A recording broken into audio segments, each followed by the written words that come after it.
பிதாவாகிய தேவனாலும் நம்முடைய கர்த்தராகிய இயேசு கிறிஸ்துவினாலும் உங்களுக்கு கிருபையும் இரக்கமும் சமாதானமும் உண்டாவதாக. நாம் சத்தியத்துக்காக தெரிந்து கொள்ளப்பட்ட வேத பகுதியை நாம் வாசிக்க கேட்டோம். யோவான் 4 அதிகாரம் 23, 24. உண்மையாய் தொழுது கொள்கிறவர்கள் பிதாவை ஆவியோடும் உண்மையோடும் தொழுது கொள்ளும் காலம் வரும், அது இப்பொழுதே வந்திருக்கிறது. தம்மை தொழுது கொள்கிறவர்கள் இப்படிப்பட்டுள்ள இருக்கும்படி பிதாவானவர் விரும்புகிறார். தேவன் ஆவியாய் இருக்கிறார். அவரை தொழுது கொள்கிறவர்கள் ஆவியோடும் உண்மையோடும் அவரை தொழுது கொள்ள வேண்டும். இந்த வேத வாக்கியத்தை நம்ம நிறைய முறை படிச்சுக்கிறோம். நாம் தொழுது கொள்ளுதலை பற்றி நான் படிக்க போறதில்லை, ஒரு வார்த்தை பற்றி தான் படிக்க போறோம். என்ன வார்த்தைன்னா யோவான் 4:24 பாருங்க. தேவன் ஆவியா இருக்கிறார். பிதாவாகிய தேவன் எப்படி இருக்கிறாருன்னா ஆவியா இருக்கிறார். பரலோகத்திலே தேவ தூதர்கள் என்னவா இருக்கிறாங்க? ஆவிகளா இருக்கிறாங்க.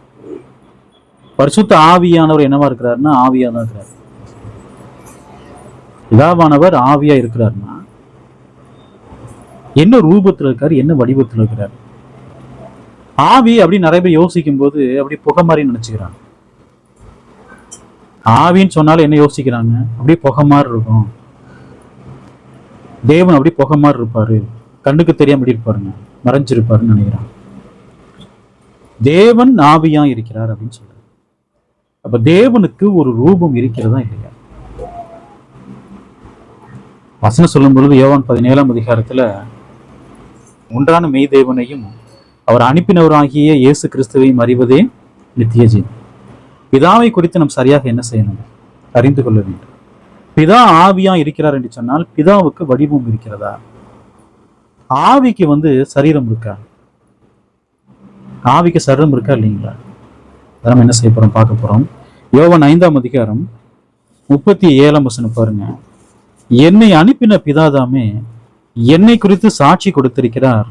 நீங்கள் ஒரு காலம் அவர் சத்தத்தை கேட்டதும் இல்லை, அவர் ரூபத்தை கண்டதும் இல்லை. இயேசு என்ன சொல்றாரு? அவர் ரூபத்தை கண்டதும் இல்லை. அப்ப தேவனுக்கு ரூபம் இருக்கிறதா? இருக்கா இல்லைங்களா? ரூபம்னு என்ன? வடிவம். தேவனுக்கு வடிவம் இருக்கிறதா? ரூபம் இருக்கிறதா? இயேசு இஸ்ரேல் ஜனங்களை பார்த்து சொல்றாரு, அவர் சத்தத்தை நீங்கள் கேட்டதும் இல்லை, அவர் ரூபத்தை நீங்கள் என்ன செய்யல, கண்டதும் இல்லை அப்படின்றாரு. அப்ப தேவனுக்கு ரூபம் இருக்கிறதா? இருக்கா இல்லைங்களா? இயேசு சொல்றாரு, இல்லாதவன் இயேசு என்ன பண்ண மாட்டாருங்க, சொல்ல மாட்டார். இயேசு சொல்றாரு, பிதாவுக்கு என்ன இருக்குங்க? ரூபம், ஒரு வடிவம் இருக்கு. யோவான் புஸ்தகம் 1 அதிகாரம் 18 பாருங்க. தேவனை ஒருவனும் ஒரு காலம் கண்டதில்லை, பிதாவின் மடியில் இருக்கிற ஒரே பேரன குமாரனை அவரை வெளிப்படுத்தினார். தேவனுடைய ரூபத்தை யார் பார்த்துக்கிறாங்க? தேவனுடைய ரூபத்தை யார் பார்த்திருக்கிறார்கள்? பூமியில மனுஷர்கள்ல யார் பார்த்துக்கிறாங்க தேவனுடைய ரூபத்தை? வசனம் சொல்ல பாருங்க. பிதாவின் மடியில் இருக்கிற ஒரே பேரன குமாரனை அவரை வெளிப்படுத்தினார். தேவனை ஒருவனும் ஒரு காலம் கண்டதில்லைன்றது. அப்ப தேவனை காண முடியுமா? முடியாது. இப்ப முடியாது. தேவனை காண முடியுமா? நியாய தீர்ப்பு நாளுக்கு அப்புறம் பரிசுத்தவான்கள் நிச்சயமா தேவனை காண முடியும். தேவனை காண்கின்ற பொழுது தேவன் எப்படி இருப்பாரு? அப்ப பிதாவின் ரூபத்தை பார்த்தது யார் என்று சொன்னால் கர்த்தராகிய இயேசு கிறிஸ்து. இஸ்ரவேலர்களுக்கு பிதாவுக்கு ஒரு ரூபம் இருக்குன்னு தெரியுமா தெரியாதா? இஸ்ரவேலருக்கு நல்லாவே தெரியும். பிதாவுக்கு என்ன இருக்குங்க? ஒரு ரூபம் இருக்கிறது. இயேசு அந்த வார்த்தையை அங்கு பயன்படுத்தின போது யூதர்கள் கலகமெல்லாம் பண்ணல. அதை ஏற்றுக்கொண்டாங்களா? அதை ஏற்றுக்கொண்டாங்க. யோவான் புஸ்தகம் 6 அதிகாரம் 46 பாருங்க. தேவனிடத்தினின்று வந்தவரே தவிர வேறொருவரும் பிதாவை கண்டதில்லை, இவரே பிதாவை கண்டவர். இயேசு சாட்சி கொடுக்கிறார். பிதாவை கண்டவர் யார்? நான் மாத்திரம்தான் யாரை கண்டிருக்கிறேன்? பிதாவை கண்டிருக்கிறேன். யார் ஒருவரும் இந்நாள் வரை பிதாவை என்ன செஞ்சதில்லை, கண்டதெல்லாம். பரலோகத்திலிருந்து இறங்கி யார் வந்திருக்காங்களோ அவர்தான் யாரை கண்டவர்? பிதாவை கண்டவர். அப்ப பிதாவுக்கு ரூபம் இருக்கிறதா? இருக்குதா இல்லைங்களா? பிதாவுக்கு ஒரு வடிவம் இருக்கிறது. நிறைய பேரு பிதாவை அப்படி காத்து மாதிரி நினைச்சுக்கிறாங்க. கண்ணுல காற்றை நம்ம என்ன செய்ய முடியாது, பார்க்க முடியாது. அவங்க என்ன யூகிச்சு கொள்றாங்கன்னா, பிதாவானவர் அப்படி காற்று மாதிரி எல்லா பக்கத்திலும் இருக்காருன்னு நினைக்கிறாங்க. பிதாவுக்கு என்ன இருக்கிறது என்று சொன்னால் ரூபம். பார்த்தது யாரு? கர்த்தராகிய இயேசு கிறிஸ்து இல்லைங்களா? பிலிப்பியர் புஸ்தகம் 2ஆம் அதிகாரம் 6ஆம் வசனம் பாருங்க. அவர் தேவனுடைய ரூபமாய் இருந்தார். இயேசு கிறிஸ்து பரலோகத்தில் இருந்த போது யாருடைய ரூபமாய் இருந்தார்? அப்ப இயேசு கிறிஸ்து பரலோகத்தில் இருக்கும்போது தேவனுடைய ரூபமாய் இருந்தார் என்று சொன்னால் தேவனுக்கு ரூபம் இருக்கிறதா? இருக்கா இல்லைங்களா? தேவனுக்கு ரூபம் இருக்கிறது. அந்த ரூபத்துல தான் யார் இருந்தது? கர்த்தராகிய இயேசு கிறிஸ்து. இப்ப மனுஷ ரூபம் நம்ம சொல்றோம். மனுஷ ரூபம்னு எப்படி இருப்பாங்க? நம்மள மாதிரி இருப்பான். மாம்சத்திலும் ரத்தத்திலும் இருப்பான். அவனுக்கு என்ன எடுக்கும்? பசி எடுக்கும், தாகம் எடுக்கும், அவனுக்கு மரணம் இருக்கிறது. இதான் என்ன? மனுஷ ரூபம். ஆவிக்கு மரணம் என்பது இருக்கிறதா? ஆவிக்கு ரூபத்துக்கு மரணம் என்பது இருக்கிறதா? பாருங்க, வசனத்தை வாசிக்கலாம். பிலிப்பியர் 2ஆம் அதிகாரம் 7ஆம் வசனம் பாருங்க. தம்மை தாமே வெறுமையாக்கி அடிமையின் ரூபம் எடுத்து மனுஷ சாயலானார். இயேசு எந்த ரூபத்தை விட்டு எந்த ரூபத்துக்கு வந்தாரு? தேவனுடைய ரூபத்தை விட்டு எந்த ரூபத்துக்கு வந்துகிறாருங்க? அடிமையின் ரூபம் எடுத்து மனுஷ சாயலானார். வசனம் பாருங்க, 8ஆம் வசனம் பாருங்க. அவர் மனுஷ ரூபமாய் காணப்பட்டு. அப்ப மனுஷ ரூபம் சொல்லும் பொழுது மனுஷனுக்கு வடிவம் இருக்கா இல்லைங்களா? மனுஷனுக்கு என்ன இருக்குங்க? வடிவம். அப்ப தேவ ரூபம் என்று சொன்னால் தேவனுக்கு வடிவம் இருக்கா இல்லைங்களா? அவருக்கும் இருக்கு. பாருங்க, மனிதன் மரிக்கிறான். மரிக்கும் போது மண்ணானது எங்க போயிருது? பூமிக்கு போயிடும். மண்ணானது மறுபடியும் மண்ணுக்கே போயிடும். ஆவி மேல போகுதுன்னு சொல்லப்பட்டிருக்கு. ஆவிக்கு ரூபம் இருக்கா நம்ம பார்க்கலாம். லூக்கா புஸ்தகம் 16ஆம் அதிகாரம் 22, 23 பாருங்க. பின்பு அந்த தரித்திரன் மரித்து தேவ தூதரால் ஆபிரகாமுடைய மடியிலே கொண்டு போய் விடப்பட்டான். ஐஸ்வர்யவானும் மரித்து அடக்கம் பண்ணப்பட்டான். நல்ல கவனிங்க, லாசர் மரிக்கிறாரு. ஆபிரகாம் மடியிலே கொண்டு போய் விடுறது யாரு? ஆவி அப்படியே போயிடுச்சா அல்லது தேவ தூதர்கள் கொண்டு போய் விட்டாங்களா? லாசர் மரிக்கிறாரு. மரித்த போது அவருடைய ஆவியை யார் கொண்டு போறது? தேவ தூதர்கள். வசனம் சொல்லப்பட்டிருக்கு, ஆபிரகாம் மடியிலே கொண்டு போய் விடப்பட்டான்னு சொல்லப்பட்டிருக்கு. பூமிக்குரிய சரீரம் நமக்கு இருப்பதை போல ஆவிக்கு சரீரம் இருக்கா இல்லைங்களா? இல்லாத ஒன்ன கொண்டு போய் ஆபிரகாம் மடியில கொண்டு போய் தேவதர்கள் விடுவாங்களா? அப்ப லாசரு மரித்த போது அந்த ஆவிக்கு என்ன இருக்கிறது? ஒரு சரீரம். அந்த சரீரத்தை நம்முடைய மாம்ச கண்களால் பார்க்க முடியுமா? பார்க்கலாம் முடியாது. அப்ப லாசரு மரிக்கிறாரு. தேவ தூதர்கள் அந்த ஆவிக்குரிய சரீரத்தை எங்க கொண்டு போறாங்க? எங்க கொண்டு போறாங்க? ஆபிரகாம் மடிக்கு கொண்டு போறாங்க. சரி, ஆவிக்கு ரூபம் இருக்குன்னு பார்த்திருக்கோம். ஆவிக்கு என்ன இருக்குங்க? ரூபம். அந்த ரூபம் எப்படி இருக்கும்? ஒரே மாதிரி இருக்குமா அல்லது வித்தியாசமா இருக்குமா? இப்ப நான் மரிக்கிறேன்னு வச்சுக்கோங்களேன். நான் மரிக்கிறேன், நீங்களும் மரிக்கிறீங்க. நாம் எல்லோரும் கர்த்தருக்கு சித்தமானால் பரதீசர் சந்திக்கிறோம்னு வச்சுக்கோங்க. நமக்கு அடையாளம் தெரியுமா தெரியாதா? எப்படி தெரியும்? எல்லாமே ஆவியில தானே இருக்கிறோம். எல்லாமே ஆவியில தானே இருக்கிறோம்.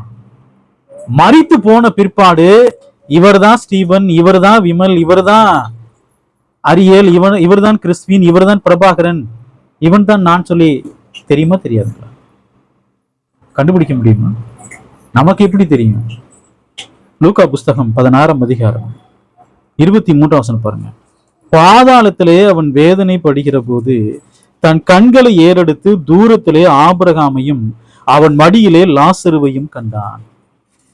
பாருங்க, ஐஸ்வர்யன் மரிக்கிறாரு. வசனம் பாருங்க. பாதாளத்திலே வேதனையுள்ள ஸ்தலத்தில் அவன் என்ன செய்யறான்? வேதனைப்படுறான். ஆவியை நீங்க நெருப்பு வச்சு எரிக்க முடியுமா? சரி, இந்த பூமிக்குரிய சரீரம் இருக்குது. இது மேல நீங்க பெட்ரோல் ஊத்தி கொளுத்திக்கிட்டீங்கன்னு வச்சுக்கோங்களேன், ஒரு 10 நிமிஷத்துல எரிஞ்சு என்ன ஆயிருங்க? எல்லாமே சாம்பலா போயிடும். ஐஸ்வரன் மரிக்கிறாரு. பாதாளத்துல வேதனையுள்ள ஸ்தலத்துல இருக்கிறாரு. தொடர்ந்து அவர் என்ன அடைஞ்சுக்கிட்டே இருக்கிறாரு? வேதனை. ஆவிக்குரிய சரீரம் என்பது அந்த வேதனையுள்ள ஸ்தலத்துல அழிந்து போகக்கூடியதா? அது அழிந்து போகக்கூடியது. நம்முடைய மாம்ச சரீரத்தை போல ஆவிக்குரிய சரீரம் இருக்கு பாருங்க, அது அக்னியில் என்ன செய்யாதுங்க? அழியாது. அந்த வேதனையை உணர முடியுமா இல்லை முடியாதுங்களா? அந்த அக்னிய முடியும். அவன் வேதனைப்படுறான். வேதனை பட்டு கொண்டே தன் கண்களை ஏறெடுத்து பாருங்க, எரிஞ்சு அவன் என்ன ஆகலைங்க, சாம்பல் ஆகல. ரொம்ப அதிகமான உக்கிர வேதனை அவனுக்கு இருக்குதா? ரொம்ப உக்கிர வேதனை இருக்குதா? உடம்பு அப்படி எரிஞ்சிட்டு இருக்கும் போது நீங்க நிதானமா பேசுவீங்களா? வேதனை இருக்கு, ரொம்ப உக்கிர வேதனை இருக்கா அவனுக்கு? இல்ல. அவனால என்ன செய்ய முடியுதுங்க? பேச முடியும். அந்த வேதனை அவனால் தாங்கிக் கொள்ள முடியுது. அந்த வேதனை விட்டு வெளியே வர முடியல. தூரத்துல பாக்குறான், பரதீஸ் இருக்குது. அங்க யார் இருக்காங்க?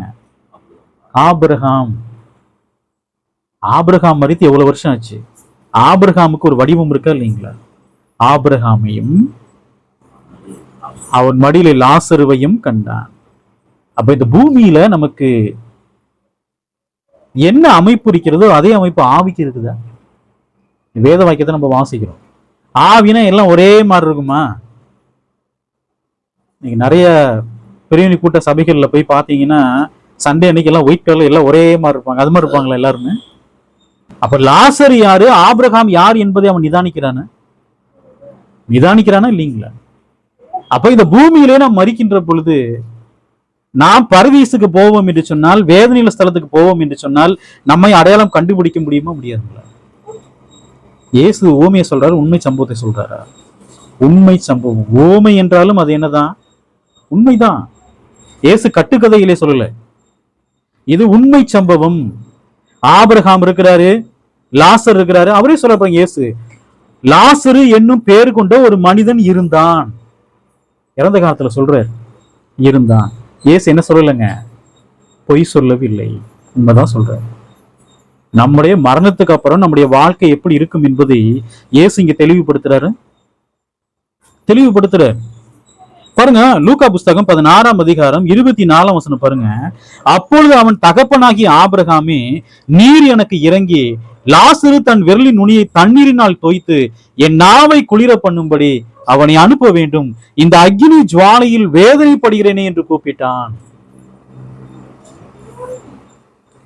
ஐஸ்வர்யவானுக்கு வாய் இருக்குதா?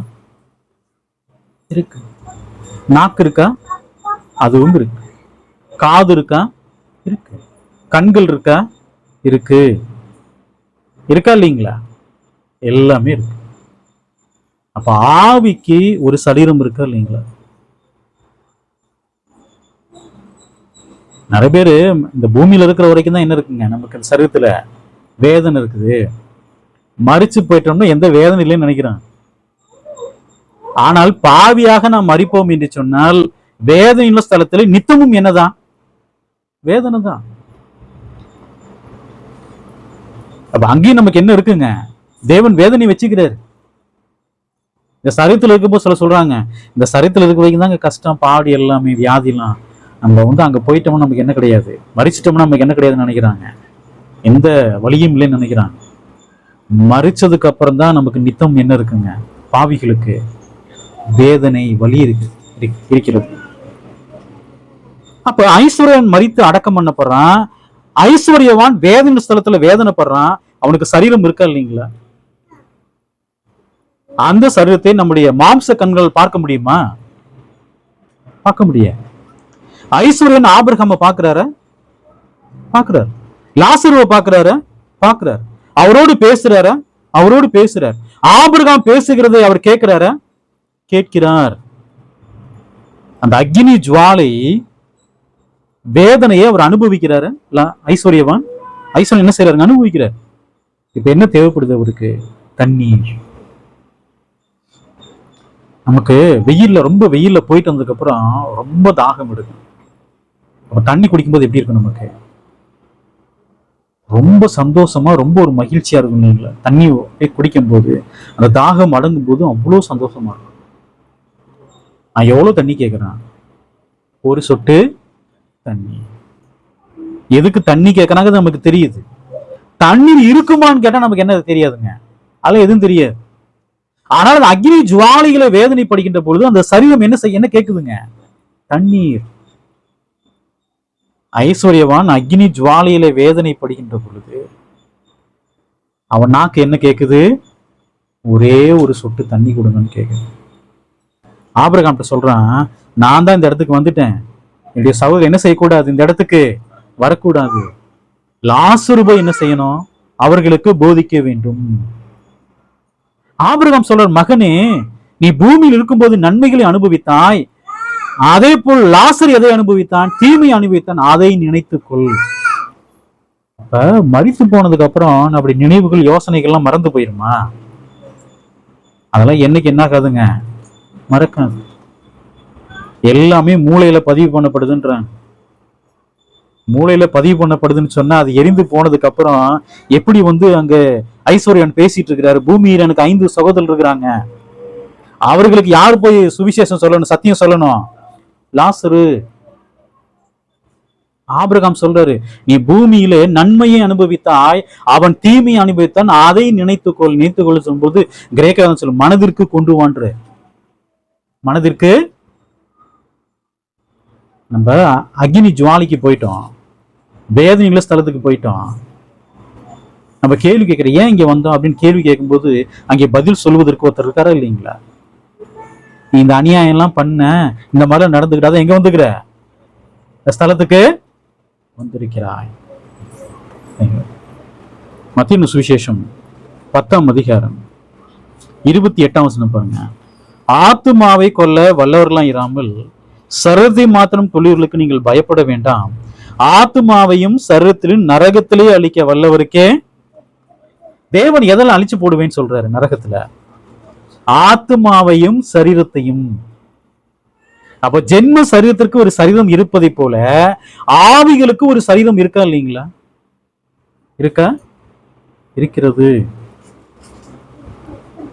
ஆத்மாவையும் சரீரத்தின் நரகத்தில் அழிக்க வல்லவர். அப்ப ஐஸ்வர்யவான் அந்த வேதனையுள்ள ஸ்தலத்துல எதுலதான் இருக்கிறாரு? ஒரு சரீரத்துல இருக்காரா இல்லைங்களா? அந்த சரீரம் வேதனைப்படுதா? வேதனைப்படுகிறது. அந்த சரீரத்துக்கு தாகம் இருக்கிறதா? தாகம் இருக்கிறது. கண்கள் இருக்கிறது, காதுகள் இருக்கிறது. ஆனா என்ன செய்ய முடியுதுங்க? பேச முடிகிறது, யோசிக்க முடிகிறது, எல்லாமே முடியும். மரித்து போனதுக்கு அப்புறம் அப்படியே நிம்மதியா இருப்போம்னு நினைக்காதீங்க. மரித்து போனதுக்கு அப்புறம் எல்லாமே எங்க தேவன் கொண்டு வருவார்? ஞாபகத்துக்கு கொண்டு வருவார். பரதீஸ்ல நாம் ஏன் அந்த இடத்துக்கு வந்தோம் என்பதை சொல்வதற்கு தேவன் யார் அங்க வச்சுக்கிறாரு? ஆபிரகாமை வைத்திருக்கலாம், அல்லது வேறு யாராவது இருக்கலாம். இந்த வசனத்துல யார் இருக்கா? ஆபிரகாம் இருக்கிறார். 1 கொரிந்தியர் புஸ்தகம் 15ஆம் அதிகாரம் 44ஆம் வசனம் பாருங்க. ஜென்ம சரீரம் விதைக்கப்படும், ஆவிக்குரிய சரீரம் எழுந்திருக்கும். ஜென்ம சரீரம் உண்டு, ஆவிக்குரிய சரீரமும் உண்டு. தேவன் போய் சொல்லுவாரா? தேவன் போய் சொல்லுவாரா? பரிசுத்த ஆவியானவர், கர்த்தராகிய இயேசு கிறிஸ்து, அப்போஸ்தலனாகிய பவுல் போய் சொல்லுவாங்களே, நிறைய சொல்லுவாங்க இது பொய்யின்றான். ஜென்ம சரீரத்தை ஏத்துக்கிறாங்க, ஆனா எதை ஏத்துக்க மாட்டாங்க? ஆவிக்குரிய சரீரம்.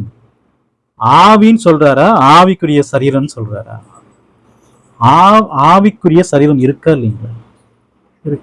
சொல்ற ஜென்ம சரீரம் விதைக்கப்படும். அப்ப இந்த சரீரம், இந்த பூமிக்குரிய சரீரம் தான் எதுங்க? ஜென்ம சரீரம். நாம் மரிக்கின்ற பொழுது எங்கே விதைக்கப்படுகிறது? விதையும் சொல்லப்பட்டிருக்கு இல்லைங்களா? நீங்க பூமியில விதைய விதைச்சீங்கன்னா அது என்ன ஆகும்? வளரும். உள்ள செத்து மேல என்ன கொடுக்குங்க? ஒரு புதிய ஜீவன் வெளியே வந்து அதுல கனி கொடுக்கும். ஒரு கல் எடுத்து நான் சொல்றேன், இந்த விதையை நம்ம விதைக்கலாம், இது வளரும்னு சொல்லுவீங்களா? ஏத்துக்குவீங்களா நீங்க? இந்த மாம்ச சரீரம் என்பது என்ன? ஒரு விதை. வசனம் பாருங்க. ஜென்ம சரீரம் விதைக்கப்படும். எது எழுந்திருக்குமா? ஆவி எந்திரிக்குமா? ஆவிக்குரிய சரீரம் எழுந்திருக்குமா? ஆவிக்குரிய சரீரம். தேவன் தெளிவா சொல்ற. எத்தனை பேர் ஏத்துக்குவாங்க? ஆவிக்குரிய கூட என்ன செய்ய மாட்டாங்க, இதெல்லாம் ஏத்துக்கலாம் மாட்டாங்க. தேவனை பற்றி எந்த உணர்ந்து கொள்ளுதலும் இல்லாதவங்க என்ன செய்ய மாட்டாங்க? ஏற்றுக்கொள்ள மாட்டாங்க. அப்ப எத்தனை சரீரம் இருக்கிறது? ஜென்ம சரீரம், ஆவிக்குரிய சரீரம். 1 கொரிந்தியர் 15:46 பாருங்க. ஆகிலும் ஆவிக்குரிய சரீரம் முந்தினதல்ல, ஜென்ம சரீரமே முந்தினது, ஆவிக்குரிய சரீரம் பிந்தினதுன்ட்ட. எது முந்தினது, எது பிந்தினது? ஜென்ம சரீரம் முந்தினது, ஆவிக்குரிய சரீரம் பிந்தினதுன்ற. நம்ம எல்லாம் எதுல இருக்கிறோங்க? ஜென்ம சரீரத்தில் இருக்கிறோம். இயேசு கிறிஸ்து வருகின்ற பொழுது நமக்கு எதை கொடுப்பாரு? ஆவிக்குரிய சரீரம். ஆவிக்குரிய சரீரம் என்று சொன்னால் அதற்கு வடிவம் இருக்கா இல்லைங்களா? இருக்கு. தேவன் ஆவியா இருக்கிறார் என்று சொன்னால் அவருக்கு என்ன இருக்கு? வடிவம். பழைய ஏற்பாட்டுல தேவன் தம்முடைய சிங்காசனத்தின் மேல் வீற்றிருக்க கண்டேன்ட்டு தீர்க்கதரிசிகள் சொல்லுவாங்க. தேவன் எங்க வீற்றிருக்கிறாரு? சிங்காசனம். அதாவது சில பேர் சொல்லுவாங்க, தேவனுக்கு வந்து கண்கள்லாம் இல்லைங்க, நம்ம புரிஞ்சுக்கிறக்கா அப்படி சொல்றாங்கன்றாங்க. தேவனுக்கு கால்கள்லாம் இல்ல, நம்ம வந்து புரிந்து கொள்ள வேண்டும் என்பதற்காக தான் தேவனுக்கு கால்கள் இருப்பதை போல் சொல்றாங்க. தேவனுக்கு கையெல்லாம் கிடையாதுங்க, அவர் ஆவியா இருக்கிறாரு சொல்றாங்க. நான் புரிந்து கொள்ள வேண்டும் என்பதற்காக தேவன் என்ன பண்ணிக்கிறாரு? எனக்கு கை இருக்கு, கால் இருக்கு, கண் இருக்கு, மூக்கு இருக்கு. தேவன் அப்படி புகை மாதிரி இருக்கிறாருங்க, அதெல்லாம் கண்ணுல எல்லாம் பார்க்க முடியாது அப்படின்றாங்க. தேவன் தம்முடைய சிங்காசனத்தில் என்ன செய்யறாருங்க? வீற்றிருக்கிறார்.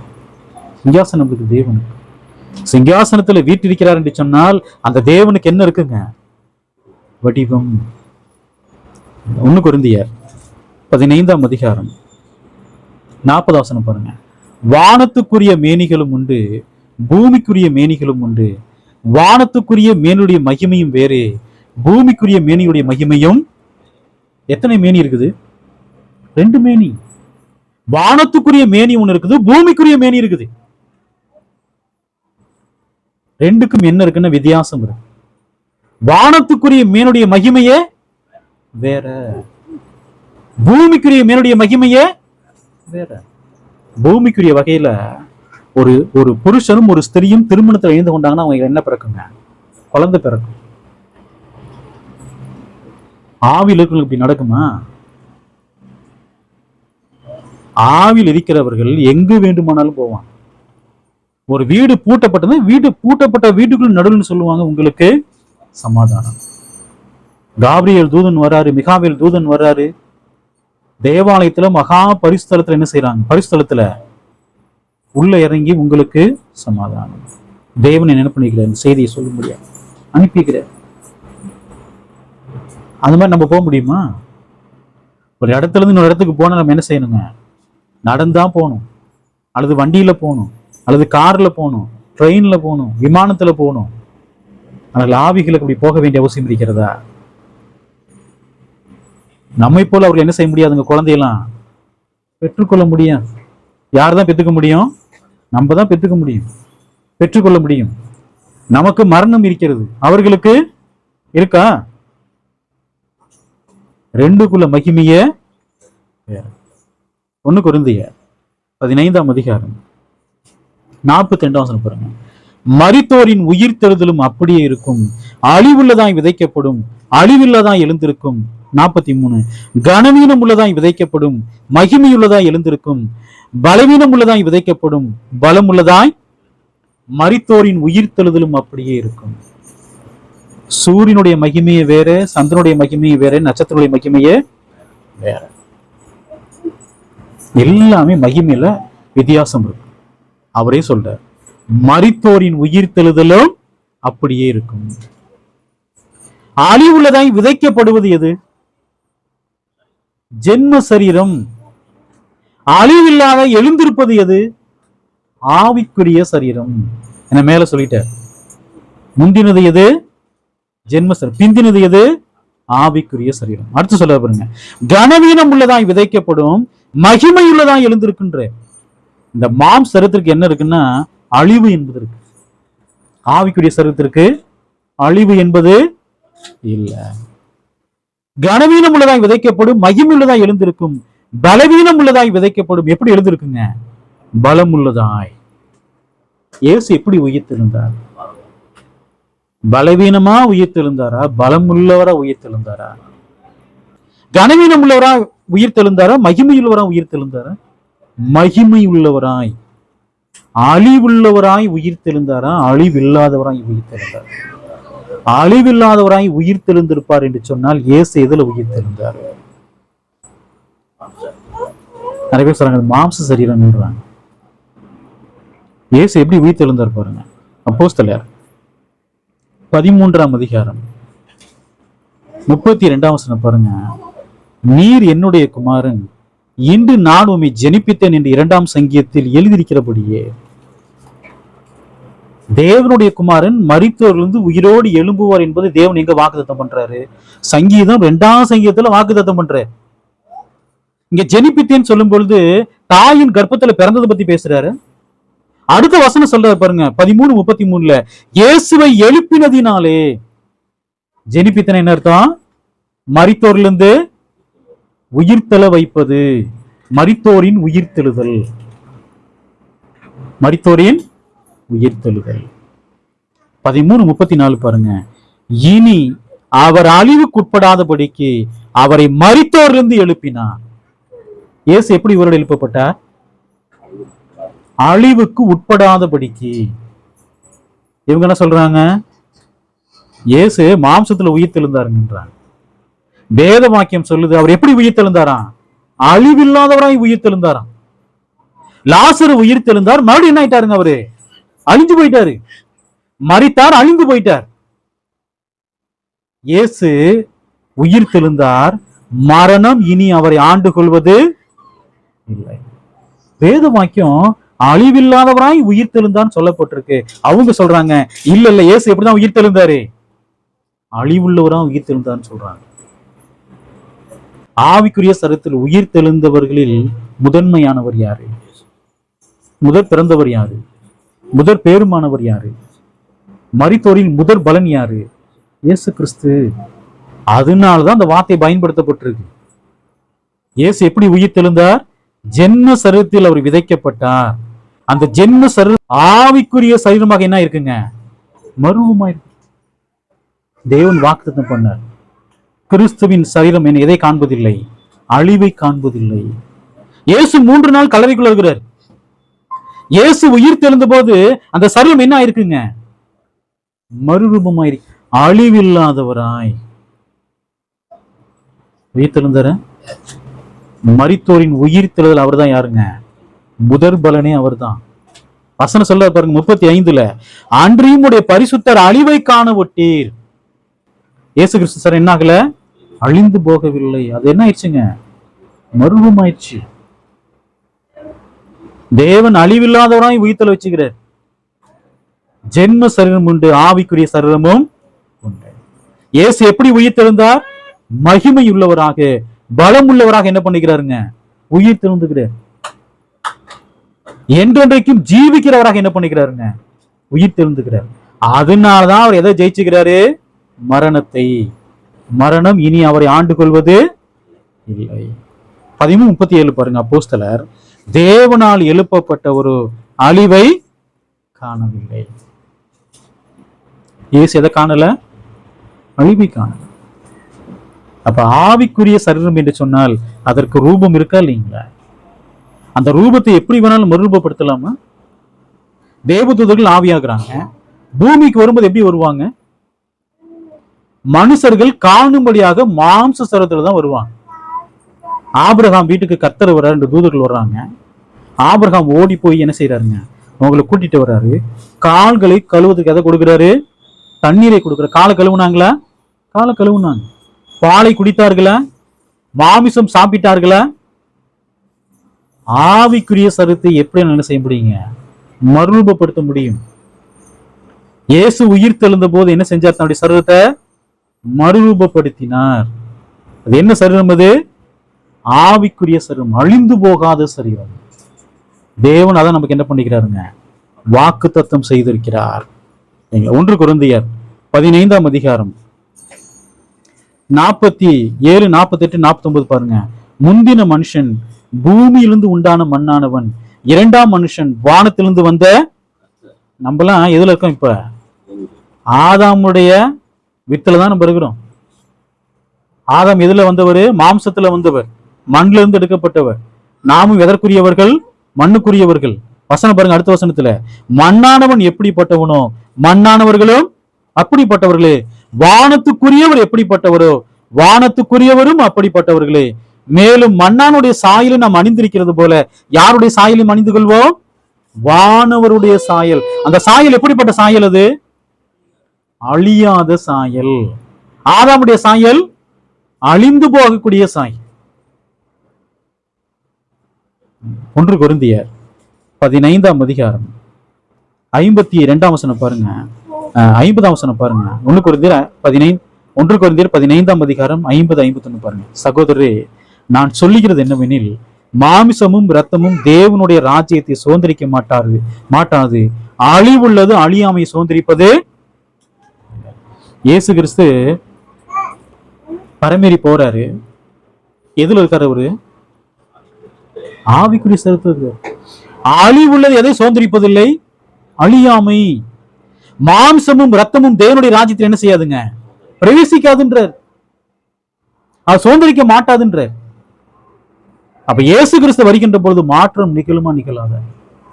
நிகழும். 51 பாருங்க. இதோ ஒரு ரகசியத்தை உங்களுக்கு அறிவிக்கிறேன். அந்த ரகசியம் நமக்கு வெளிப்படுத்தப்பட்டிருக்கு. நாம் அந்த ரகசியத்தை என்ன பண்றாங்க? உணர்ந்து கொள்றோம். என்ன ரகசியம்? நாம் எல்லோரும் நித்திரை அடைவதில்லை. நிறைய பேர் சொல்றாங்க, இந்த பூமி சீக்கிரம் அழிஞ்சு போயிருங்க. இந்த பூமி அழிந்து போகுமா? இயேசு கிறிஸ்து வர வரைக்கும் இந்த பூமியில யார் இருப்பா? ஜனங்கள் இருப்பாங்க. நாம் எல்லோரும் நித்திரை அடைவதில்லை, ஆகிலும் கடைசி எக்காலம் தொனிக்கும் போது ஒரு நிமிஷத்திலே, ஒரு இமைப்பொழுதிலே நாம் எல்லோரும் மறுரூபமாக்கப்படுவோம். இயேசு இப்ப வந்துட்டாரு. நாம இப்ப இதுல இருக்கிறோங்க, ஜென்மஸ்தலத்துல இருக்கிறோம். நம்முடைய சரீரம் என்னவாகும்? ஆவிக்குரிய சரீரமாக மறுரூபமாகும். ஒரு நிமிஷத்திலே, ஒரு இமைப்பொழுதுனா எப்படி? இப்படி கண்ணை மூடி திறக்காட்டம் என்ன ஆயிருவாங்க? மறுரூபமாயிருவாங்க. நம்முடைய மாசரம் என்ன ஆச்சுங்க? நம்முடைய மாம்சரம் என்ன ஆச்சு? அதுதான் ஆவிக்குரிய சரீரமாக என்ன ஆகுது? மறுரூபமாக்கப்படுகிறது. 1 கொரிந்தியர் 15:52 பாருங்க. எக்காலம் தொனிக்கும், அப்பொழுது மரித்தோர் அழிவில்லாதவர்களாய். சரி, மரிச்சு போனவங்க எப்படி எழுந்திருப்பாங்க? நாம் மறுரூபமாக்கப்படுவோம். வானத்துக்குரிய மேனி நம்ம என்ன செய்வாங்க? தரித்துக் கொள்வோம். அப்ப ஆதாம் முதற்கொண்டு மரித்து போனவங்க எப்படி இருப்பாங்க? அழிவில்லாதவர்களாய் எழுந்திருப்பார்கள். எப்படி எழுந்திருப்பாங்க? அழிவில்லாதவர்களாய் எழுந்திருப்பார்கள். நாமும் மறுரூபமாக்கப்படுவோம். முதல்ல நடக்கிறது எதுதான்? மரிச்சவங்க தான் முதல்ல உயிர்த்தெழுவாங்க. அதுக்கப்புறம் நாம் என்ன ஆகுங்க? மறுரூபமாக்கப்படுவோம். வசனம் சொல்ல பாருங்க, 15ஆம் அதிகாரம் 33ஆம் வசனத்துல, அழிவுள்ளதாகியது அழியாமையையும், சாவுக்கு ஏதுவாகியது சாவாமையும். அழிவுள்ளது எது? ஜென்ம சரீரம். அழியாது எது? ஆவிக்குரிய சரீரம். சாவுக்கு ஏதுவானது எது? ஜென்ம சரீரம். சாவாமை உள்ளது எது? ஆவிக்குரிய சரீரம். அதை நாம் என்ன செய்வோங்க? தரித்துக் கொள்வோம். எதை? ஆவிக்குரிய சரீரத்தை நாம் தரித்துக் கொள்வோம். வசனம் 54 பாருங்க. அழிவுள்ளதாகியது அழியாமையையும், சாவுக்கு ஏதுவாகியது சாவாமையும் தரித்துக் கொள்ளும் பொழுது மரணம் ஜெயமாக விழுங்கப்பட்டது என்று எழுதியிருக்கிற வார்த்தை இது பேர். அப்ப ஆவிக்குரிய சரீரத்தை நம்ம எப்ப பெற்றுக்கொள்றோமோ நம்ம எதை ஜெயிச்சிட்டோம்? மரணத்தை. இயேசு கிறிஸ்து மரணத்தை எப்ப ஜெயிச்சாரு? ஆவிக்குரிய சரீரத்தை பெற்றுக்கொண்ட போது, மரித்தோர்ந்து உயிரோடு எழுப்பப்பட்ட போது அவர் எதை பெற்றுக்கொண்டார்? மரணத்திலிருந்து இயேசு உயிரோடு எழுப்பப்பட்ட போது மரணத்தை என்ன பண்ணிட்டாருங்க? ஜெயிச்சிட்டார். நாமும் ஆவிக்குரிய சரீரத்தை நாம் தரித்துக் கொள்கின்ற பொழுது நம்ம எதை ஜெயிச்சிருவோம்? மரணம் ஜெயமாக விழுங்கப்பட்டது. இயேசு கிறிஸ்து வானங்களை திறந்து வருவார். பிலிப்பியர் புஸ்தகம் 3ஆம் அதிகாரம் 21ஆம் வசனம் பாருங்க. அவர் எல்லாவற்றையும் தமக்கு கீழ்ப்படுத்திக் கொள்ளத்தக்கதாக தம்முடைய வல்லமையான செயலின்படியே நம்முடைய அற்பமான சரீரத்தை தம்முடைய மகிமையின் சரீரத்திற்கு ஒப்பாக மறுரூபப்படுத்துவார். இயேசு கிறிஸ்து வருகின்ற பொழுது என்ன பண்ணுவாராம் பாருங்க. நம்முடைய அற்பமான சரீரத்தை எப்படி மறுரூபப்படுத்துவாரு? தம்முடைய மகிமையின் சரீரம். அப்ப ஆவிக்கு சரீரம் இருக்கா இல்லைங்களா? இருக்கா? அந்த சரீரத்தை அழித்து போட முடியுமா? தேவனால முடியும். எதில் அழித்து போடுவாரு? நரகத்திலே அழிக்க வல்லவருக்கே நீங்கள் பயப்படுங்கள்ன்ற. ஆனால் சொல்றது அழியாமை. ஆவிக்கிற சரீரம் எப்படிப்பட்டது? அது அழியாமை. யாரெல்லாம் கிறிஸ்துவனுடைய வார்த்தைகளுக்கு செவி கொடுத்து கிறிஸ்துவை போல் யார் இருக்கிறாங்களோ அவர்கள் எதை பெற்றுக்கொள்வார்கள்? அழியாமையுள்ள சரத்தை என்ன செய்வாங்க? பெற்றுக்கொள்வார்கள். மகிமையான சரத்தை பெற்றுக்கொள்வார்கள். 1 யோவான் புஸ்தகம் 3ஆம் அதிகாரம் 2ஆம் வசனம் பாருங்க. பிரியமானவர்களே, இப்பொழுது தேவனுடைய பிள்ளைகளா இருக்கிறோம், இனி எவ்விதமா இருப்போம் என்று இன்னும் வெளிப்படவில்லை. ஆகிலும் அவர் வெளிப்படும் போது அவர் இருக்கிற வண்ணமாகவே நாம் அவரை தரிசிப்பதினால் அவருக்கு ஒப்பா இருப்போம் என்று. இயேசு கிறிஸ்து வருகின்ற பொழுது நம்ம யாருக்கு ஒப்பா இருப்போங்க? இயேசு கிறிஸ்துவுக்கு ஒப்பா இருப்போம். அப்ப ஆவிக்கு சரீரம் இருக்க? மனுஷன் மரிச்சு போயிட்டா அவனுடைய ஆவி போகுது. ஆவியை அக்னியில போட்டு அப்படியே வாட்டுவாரா? இந்த ஆவிக்கு என்ன கொடுப்பாருங்க? ஒரு சரீரத்தை கொடுப்பார். பூமியில எப்படி நம்ம அக்னி நம்ம மேல படும்போது எவ்வளவு வேதனை இருக்குதோ அதே வேதனை எங்க இருக்கும்? வேதனையுள்ள ஸ்தலத்திலையும் அது இருக்கும். தேவன் எப்படி இருக்கிறாரு? ஆவியா இருக்கிறார். தேவனுக்கு ஒரு வடிவம் இருக்கா? பரிசுத்த ஆவியானவர் இருக்கிறார். வடிவம் இருக்குமா இருக்காதுங்களா? கர்த்தராகிய இயேசு கிறிஸ்து எப்படி இருக்கிறாருங்க? ஆவிக்குரிய சரீரத்தில் இருக்கிறார். வடிவம் இருக்கா இல்லைங்களா? தேவ தூதர்கள் வடிவம் இருக்கா இல்லைங்களா? வடிவம் இருக்கிறது. இதெல்லாம் எப்ப பார்ப்போம்? ஒண்ணு நம்ம மரிக்கும் போது பார்க்கலாம், அல்லது இயேசு கிறிஸ்து வந்துட்டாருன்னா நியாய தீர்ப்பு நாளுக்கு அப்புறம் இது எல்லாவற்றையும் நம்ம என்ன செய்ய போறோங்க? நம்ம பார்க்க தான் போறோம். தேவனுடைய வார்த்தை கேட்டதான உங்கள் ஒவ்வொருவரையும் தேவன் தாமே ஆசீர்வதிப்பாராக. ஆமாம்.